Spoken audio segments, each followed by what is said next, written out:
हम में से कईयों को यह अनुभव होगा कि जीवन में कई दफा सफलता के बिल्कुल करीब पहुंचकर भी अंत में असफलता ही हाथ लगती है।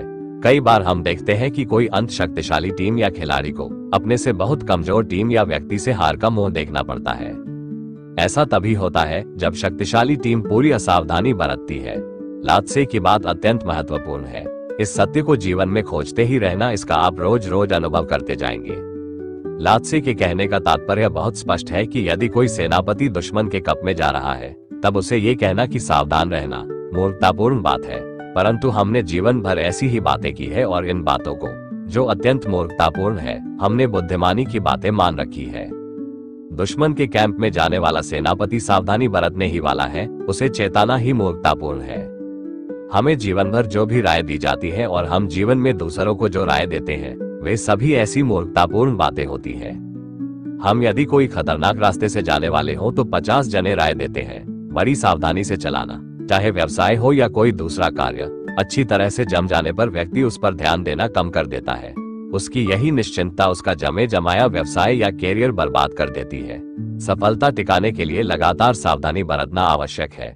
इंटेलिजेंस और मेहनत से सफलता प्राप्त की जा सकती है, परंतु प्राप्त हुई सफलता को टिकाने के लिए लगातार सावधानी बरतनी आवश्यक है। यदि कोई धोखेबाज हो तो हमें 50 जने राय देने वाले मिल जाएंगे।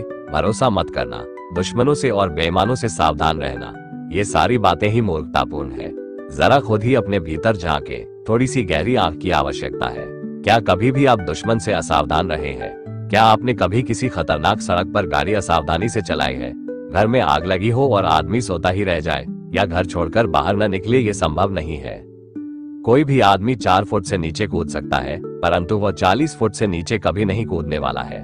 किसी को ये कहना कि 100वीं मंजिल से मत कूदना बात ही मूर्खतापूर्ण है। इसलिए यदि आप जीवन में ऐसी राय सुनते हैं या देते हैं तो अपने को बुद्धिमान कभी मत कहना। बुद्धिमान मनुष्य सेनापति को अपने कैंप में सावधानी बरतने की राय देगा। ऐसा आदमी सीधे और सपाट रास्ते पर गाड़ी सावधानी से चलाने को कहेगा। ऐसा व्यक्ति दुश्मनों और परायों से सावधानी बरतने की बात ही नहीं कहेगा। वह अपनों से और दोस्तों से होशपूर्ण व्यवहार करने की राय देगा। और गौर करना, हमेशा घर का भेदी हो लंका आता है। दोस्तों से बढ़कर दुश्मनी जीवन में दूसरा कोड नहीं निकाल सकता है। दुनिया में मनुष्यों को सिर्फ अपनों से धोखा हुआ है। इसका अर्थ यह मत निकाल लेना कि लात्से अविश्वास में जीने के लिए कह रहा है। नहीं, लात्से पूर्ण विश्वास से जीने के लिए कह रहा है। लात्से यह नहीं कह रहा है कि किसी पर विश्वास मत करो, क्योंकि एक बात ध्यान रखना कि यौवन में अविश्वासी स्वभाव वाला मनुष्य न तो कभी सफल हो सकता है, न हो कभी आनंदित हो सकता है। लात्से ध्यान रखने को कह रहा है। वह ये कह रहा है कि विश्वास करो पर असावधान मत हो जाना। थोड़ा ध्यान अवश्य रखना, नहीं तो संपूर्ण असावधानी से ही दूसरे के मन में धोखा देने का ख्याल आता है। लात्से की बात का पूरा इतिहास गवाह है। इतिहास में उन राजाओं ने हमेशा मुंह की खाई है जिन्होंने अपना संपूर्ण ध्यान दुश्मनों की जासूसी करने में लगाया, जिसने अपने घर पर बिल्कुल ध्यान ही नहीं दिया। ऐसे राजाओं को हराने के लिए दुश्मनों की जरूरत ही नहीं पड़ी। अपने हो किसी विश्वासपात्र व्यक्ति के कारण ही वह हारा, या फिर क्योंकि उसका पूरा ध्यान दुश्मन पर था, उसे अपनी कमजोरियों का पता ही नहीं चला और वह हारा। लात्से का यह अद्भुत सूत्र है कि जीवन में विजय पर नजर रखना, विजय पर ध्यान लगाना मूर्खता है। इससे पराजय की संभावना बढ़ती है। यदि जीवन में जीतना चाहते हो तो विजय पर ध्यान केंद्रित मत करना, परंतु अपना पूरा ध्यान पराजय से बचने पर लगाना। विजय की संभावना बढ़ जाएगी। यदि कोई व्यवसाय प्रारंभ करना है तो नजर कितना कमा लेंगे उस पर मत लगाना, नुकसानी की संभावना बढ़ जाएगी। नजर नुकसानी पर लगाना, अपना ध्यान उस व्यवसाय में होने वाले संभावित नुकसान पर लगाना। मूर्ख आदमी ध्यान उन परिस्थितियों पर लगाता है जहां से नफे की संभावना है। बुद्धिमान मनुष्य ध्यान उन परिस्थितियों पर लगाता है जहां से नुकसानी की संभावना हो। पराजय से बचना विजय को निमंत्रण है। नुकसानी की संभावना समाप्त होने पर ही नफे की शुरुआत है। इसलिए जीवन में दोस्तों को भी अपने गहन राज बताते वक्त ध्यान रखना कि भविष्य में वो कभी दुश्मन भी हो सकता है। अभी हम सब की दिक्कत यह है कि जीवन में सब कुछ अप्रत्याशित हो रहा है। जो सोचा भी नहीं था वह हो रहा है। यदि जीवन में अप्रत्याशित से बचना चाहते हैं तो लात्से की यह शिक्षा हमेशा ध्यान रखना। फिर जीवन में जो हम सोचते हैं वैसा ही होना सिर्फ बुद्धिमान मनुष्य के जीवन में ही संभव है, और लगातार वैसी बातें घटना जो कभी सपने में भी न सोची हो, ऐसा मूर्ख मनुष्य के साथ रोज रोज होता रहता है। जब हमें हमारे ही कैंप में धोखा होता है तब ये बात हमें चौंका देती है। जब दोस्त दुश्मन हो जाते हैं और अपने पराये हो जाते हैं तो हम पर अप्रत्याशित हमला होता है। जब कमजोर आदमी से हारना पड़ता है तो दुख होता है। जब हमारी गाड़ी का एक्सीडेंट घाटियों में न होकर सीधी सड़क पर होता है तब हमें सदमा लगता है। परंतु इन सारे अप्रत्याशितों से बचा जा सकता है यदि हम अपना थोड़ा सा ध्यान वहां भी लगाएं जिसकी हमें संभावना बिल्कुल नजर नहीं आ रही है, क्योंकि सब कुछ संभावित घटना ये जीवन का नियम नहीं है और आज के असंभावित में भविष्य के संभावित को देख लेना ही सच्ची इंटेलिजेंस है। इसलिए लात्से का एक एक शब्द ध्यान से सुनना और समझना हमारे जीवन को अनेक नई संभावनाओं से भर देगा। लात्से के सारे सूत्रों में हमारी इंटेलिजेंस, हमारी तीसरी आंख जगाने की चेष्टा है। साथ ही साथ बगैर वास्तविक इनर इंटेलिजेंस जगे लात्से की बात समझना थोड़ा मुश्किल भी है। इसलिए लात्से द्वारा राजकुमार को दी हुई शिक्षा हमेशा ध्यान रखना कि जीवन में सावधानी की जरूरत ही उन चीजों में पड़ती है जिसका हमें मिलना करीब करीब तय है। एक बार लात्से एक तालाब के किनारे बैठे थे, तल्लीन थे तालाब को देखने में। तालाब में कई कछुए भी थे जो कभी रेत तक आते थे और कभी तालाब में चले जाते थे। लात्से ध्यान से कछुओं का आनंद देख रहे थे। तभी चीन के राजा का मंत्री वहां लात्से को ढूंढते हुए आया। उसने लात्से से कहा कि आप राजा के प्रमुख सलाहकार बनना स्वीकार क्यों नहीं कर लेते हैं?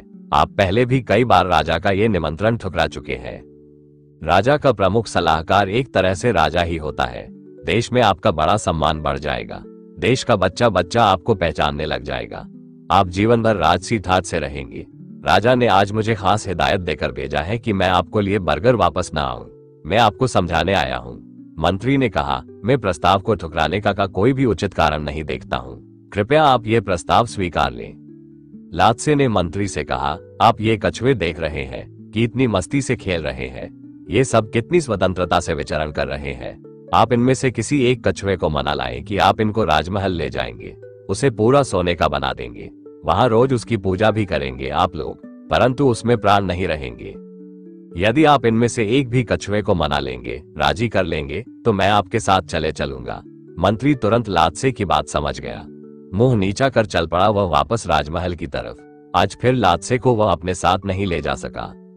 शेर कम खाना पसंद करेगा। भूखा रहना भी उसके लिए इतना कष्टदायक नहीं होगा जितना कष्टदायक उसे पिंजरे में रहना होगा। भले हो पिंजरा सोने का हो, भले ही शेर को दोनों वक्त उचित भोजन मिले, तो भी वह पिंजरे में रहना पसंद कभी नहीं करेगा। आकाश में उड़ता पक्षी मौसम के सारे कष्ट हंसते हंसते झेल लेगा, परंतु पिंजरे में कैद होना नहीं चाहेगा। जहां भी चेतना का थोड़ा सा भी विकास है, वहां स्वतंत्रता ही आनंद है। मनुष्य आनंद से तभी रह सकता है जब वह पूर्ण स्वतंत्र हो, क्योंकि स्वतंत्रता मनुष्य चेतना की अंतिम ऊंचाई है। चीन में लात्से के ही समय एक बड़ा विचारक हुआ था, कन्फ्यूशियस। आज भी विश्व दर्शन में उसकी अपनी धाक है। एक बार वह लात्से से मिलने गया था। आधा घंटा बातचीत कर वह वहां से भाग खड़ा हुआ। कन्फ्यूशियस के मित्रों ने पूछा कि क्या लात्से सचमुच बुद्धिमान है या नहीं, क्योंकि उन दिनों कन्फ्यूशियस की बड़ी धाक थी और लात्से की भी चर्चा थी। दोनों हो उस समय चौन के सबसे बुद्धिगौली आदमी माने जाते थे, इसलिए मित्रों का सवाल स्वाभाविक था। कन्फ्यूशियस ने कहा, वह बुद्धिमान है कि नहीं यह मैं नहीं जान पाया, परंतु यदि थोड़ी देर और उसके पास रुक जाता तो मैं पागल जरूर हो जाता। इतना क्यों घबरा गया वह लात्से की बातें सुनकर? इसका एकमात्र कारण यह है कि कन्फ्यूशियस बुद्धिमान आदमी था, विचारक या जिसे हम फिलोसोफर कहते हैं, और लात्से धर्म का, चेतना और मनोविज्ञान का आदमी था। मनुष्य ने बारिश से बचने के लिए छातों का निर्माण किया, गर्मी से बचने के लिए एसी और पंखों का निर्माण किया, धूप और ठंड से बचने के लिए पक्के मकान बनाए। मनुष्य ने सारी प्राकृतिक विपदाओं से बचने के हजारों रास्ते खोजे। वह कभी प्रकृति से झगड़ने नहीं जाता है। ठीक वैसे ही संसार से प्राप्त होने वाले धोखे, असफलताओं, मुसीबतें, कमेंट, दुख और चिंताओं की वर्षा से बचने के लिए लात्से ने ताओ नामक छाता बनाया है। यह मनुष्य की सारी मुसीबतों से रक्षा करता है। लात्से के चमत्कारिक सूत्र दुख और असफलता से मनुष्य की रक्षा ही नहीं करते हैं, मनुष्य को आनंद और सफलता के मार्ग पर पहुंचा भी देते हैं। यदि इस वीडियो ने आपकी चेतना के स्तर को बढ़ाया है तो इसे सब्सक्राइब करें और अपने मित्रों में शेयर करें। अगला पार्ट आपके कमेंट करने पर आएगा। धन्यवाद।